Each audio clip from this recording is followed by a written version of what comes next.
La copie privée s'est instituée en France depuis 1985 et dans la mesure où la loi permet à tout un chacun de copier des œuvres, la loi a aussi prévu que les auteurs dont les œuvres sont copiées doivent être compensés de cette copie et a donc créé la rémunération pour copie privée. Et puis il y a 25% des sommes qui sont collectées qui servent à soutenir le secteur de l'action et de la formation culturelle en France. La rémunération pour copie privée en elle-même est un système qui existe dans plus de 20 pays sur les 27 de l'Union européenne, et au Canada et au Japon. Et le système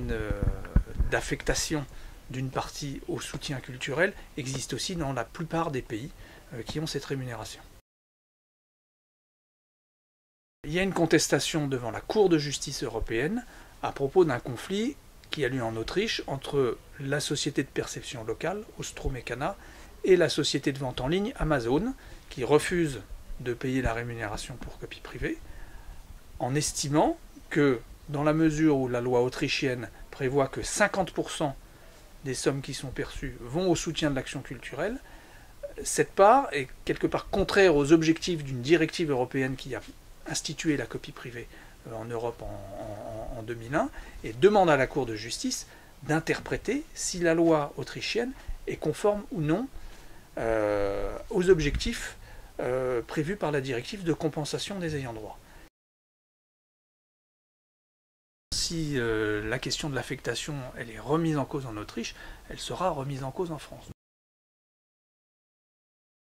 Dans les affaires qui sont instruites par la Cour de justice de l'Union européenne, la première étape, c'est effectivement que l'avocat général qui est nommé par la Cour pour instruire le dossier en amont des juges de la Cour rende un avis. Alors cet avis sera favorable ou défavorable au maintien du système, et ça donnera en quelque sorte une première indication de ce que pourrait être la décision de la Cour. Il est vrai que d'une manière générale, la Cour suit les avis de son avocat général. Ce n'est pas une obligation, elle peut très bien décider le contraire.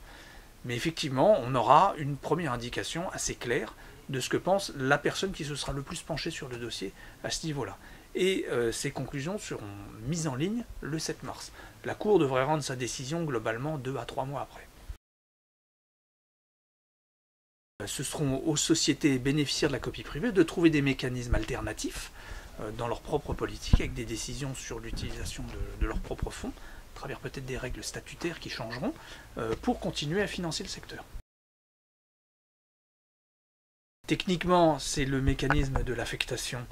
qui est contesté, mais derrière ça, c'est aussi une énième tentative de contestation du système de rémunération pour copie privée,